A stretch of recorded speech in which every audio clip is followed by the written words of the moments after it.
Is ready to pursue charges against President Trump's former campaign chairman. But is the media getting ahead of the facts? Fox News media analyst Howard Kurtz writes, it's obviously an important story that one of the president's three former campaign managers is said to be told he faces indictment. But the media should be careful about not going beyond the evidence. Howie joins me here now. He's the host of Media Buzz.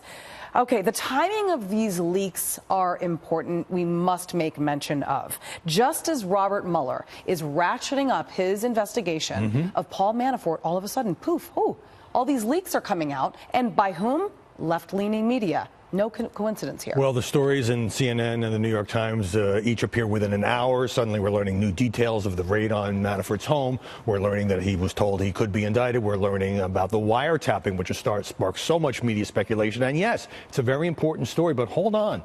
This is outrageous. I used to cover the Justice Department. You never got leaks like this in a criminal investigation. You'd get maybe a one-day heads up if somebody was going to be charged. And we've all kind of rushed into the, well, what does this mean? And is he trying to flip Manafort? It is illegal to leak this kind of information. And yet everybody in the media just kind of races past that. Yeah, you know, first of all, how irresponsible is it for these organizations, New York Times and CNN, reporting on these leaks? Because it sets a terribly dangerous precedent. It's a slippery slope. Let's say, in exchange, there are future leaks that could potentially affect our national security. Do you go and report that? I mean, where do you draw the line? Where do these media organizations start to take responsibility for meddling in our U.S. government? This evidence is top secret. It's illegal to leak this stuff. It should be illegal to report on it if you're reporting on top secret information. But it's not under the First Amendment, and it's not realistic to expect news organizations, if the information is accurate and can be confirmed. Journalistically, it's irresponsible. Right. Well, it gives me pause. As a journalist, I've certainly reported my share of leaks, but the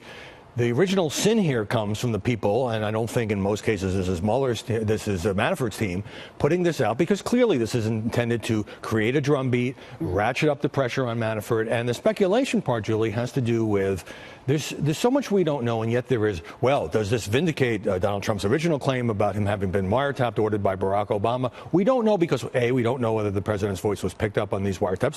He may have been. And secondly, we don't know what it's about. Manafort is under investigation for alleged or possible money laundering, tax evasion, undisclosed lobbying. It could be related to the Russia collusion investigation. It could be something else entirely. We don't know. That's the whole point. Yeah, and it's hard as journalists to say, well, we have this information. We don't know all the facts. Everybody wants to pretend that we do know all the facts. Yeah,